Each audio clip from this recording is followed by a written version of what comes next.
Hello, my name is Diane, and today I want to talk about The Memory of the Ogisi by Moses Ose Utomi. This is the third and final installment in the Forever Desert trilogy. I want to start by just kind of singing this book's praises. I loved this book. I've loved this series since the first book, but I really feel like this final book was my favorite of the bunch, which I really loved the first book. I very much enjoyed the second book, and I still feel like this one was so much bigger of a story, how it told its own story, but also managed to tie everything together that we've seen throughout this trilogy. And I just find the world so immersive. I love the writing about it. I love so much about it. I have really nothing but good things to say about this. For anyone who's not familiar with this series, the first book is called The Lies of the Ajungo. We follow a young boy called Tutu, and he lives in this city in the middle of what's called the Forever Desert. They're very isolated, they don't have enough water, and they have struck this deal with this mysterious people called the Ajungo, and they have agreed to give the citizens water so that they can survive, and in exchange, when the citizens come of age, they are to cut out their tongues and give them to the Ajungo. No one's really sure why they want tongues, but they desperately need this water to live, so they make this deal. Tutu's mother is dying because she doesn't have enough water, and he gets permission to leave the city in search of water to try and save his mother, if not his entire city. So they no longer have to rely on this deal. And we go on this journey with him out into the desert, and he learns the truth about the world that he lives in and the things that he's been taught his whole life. And he ends up returning to his city with these truths that he's learned. The second book is The Truth of the Aleke. It's, I believe, 100 years later. We follow a new character, of course, called Osi, and he lives in the Forever Desert, and things have really changed since the events of Tutu's life. And we follow along his story, which is a little less clear-cut, and he kind of wants to be an important figure in his city and his world and do something great, and we see him really struggling with that once he learns what's outside of his city and the things that he's been taught.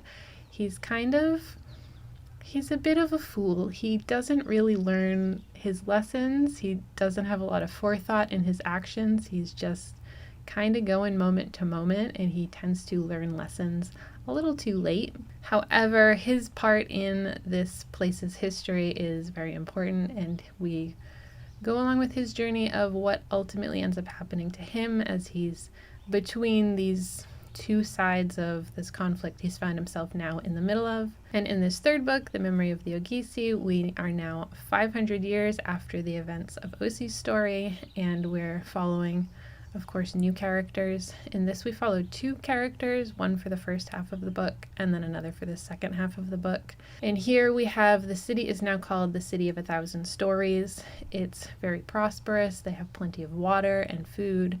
The people there are happy, living their lives, and it's called the City of 1,000 Stories because no one really knows how this city came to be what it is now. No one knows the actual history, but there are a group of historians that study all the stories they can find, and they are called the Ogisi. And our first main character, Ethike, is one of these Ogisi, and he is captivated by this character in history called Osi. And he's not a very well-known character. No one really knows his place in history or his significance or thinks he's very significant, with the exception of Ethike, who thinks that he is the key to finding the truth about the history of the city. And he has found something that has led him to believe that he can find Osi's tomb out in the desert. And he sets out, he gets permission and is given supplies and sets out into the desert to find the tomb of Osi and uncover the history of their city so that they can chart a better future. So there are some parallels between Tutu's story and Ethike's story. They are certainly not one for one. We're not just rehashing the same thing. But the overall setup of their journey I found was very interesting to see the similarities of needing something that he can't get in his city, asking the leaders of the city for permission to leave. They give him supplies, they send him out, no one really expects either of them to be successful or return. And then them going out in search of something and finding maybe not what they were looking for, but something that is very significant and that they've deemed important to bring back to their city.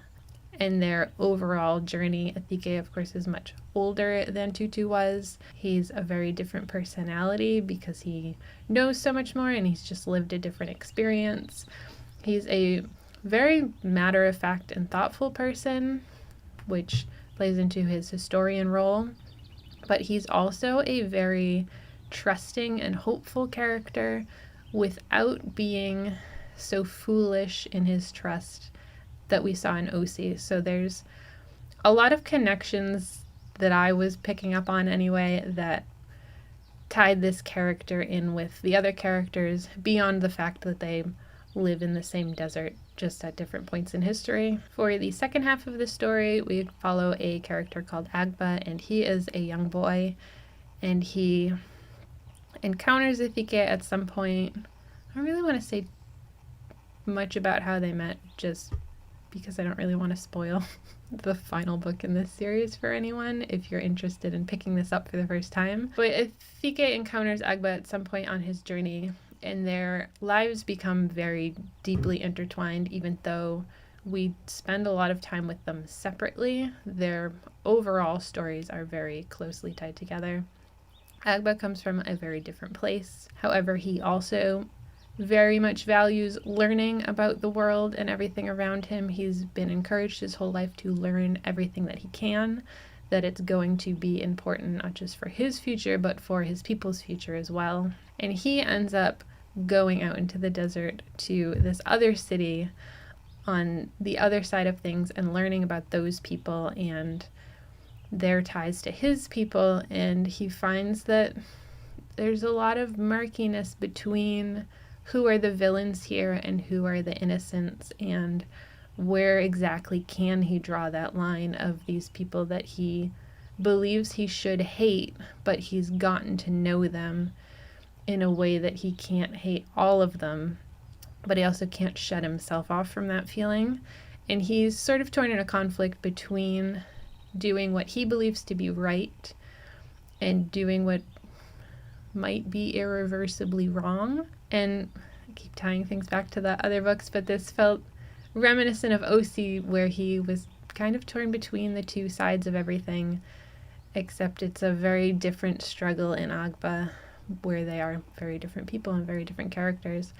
And that's something that I really love, which is why I keep bringing it up, that I really loved about this story, is there are so many parallels and reflections between the characters and the events in this book that we've seen in the previous books, although these are such different stories, these journeys that they're going on, the personal growth that they experience, the way that they're interacting with the people around them is very different, but there's so many things that keep coming up, which leads into sort of the overall story for the entire trilogy, that things in history do keep coming up. History does repeat itself.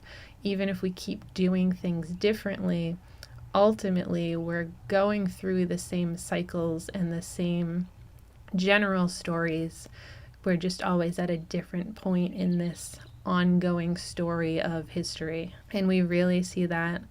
I'm not going to spoil it, but in the ending, we definitely see a full circle moment of the beginning of the story in its entirety and the ending of this story, and how this ending isn't really an ending. If you're looking for a book that ends and is very neatly tied up, I would say this felt like the very fitting conclusion to this trilogy and to this book, but it's not that everything's neatly tied up. There is definitely more that's going to happen in this world that's very much set up, even though this is the final book, so it is the conclusion of this story, but it is also just a piece in this endless story of the Forever Desert. And that was my favorite bit of this, is just seeing how everything has slowly built up from the beginning of Tutu's story, which was fairly simple as a story, especially compared to the other installments in this series, where we're following one character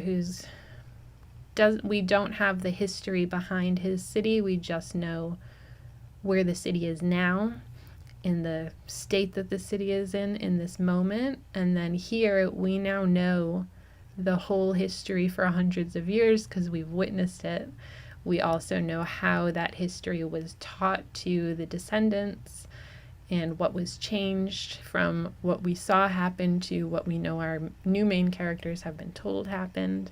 And I'm just so impressed by the writing, that this is such an immersive reading experience. I was so captivated by these characters and this world and all of the things that they were learning as they went along the way. But everything was told very concisely. You're told exactly what you need to know when you need to know it, and really nothing more. There's a bunch of side characters who don't even get names. There's descriptions of places and things, but only really the things that you need to know about. And I think individually each of these books do stand on their own, but they are really best read in order as a whole series because of how everything eventually builds and leads into the next book, the next part of this larger story that's being told.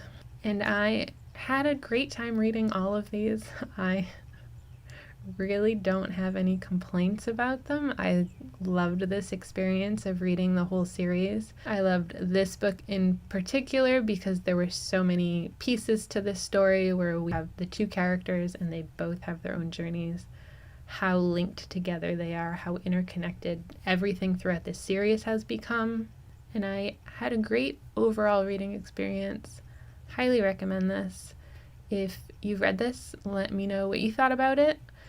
Or if you're planning to read it, I hope that you enjoy it as much as I did. Otherwise, that's all for me today. Thanks for hanging out with me. I'll see you next time. Bye.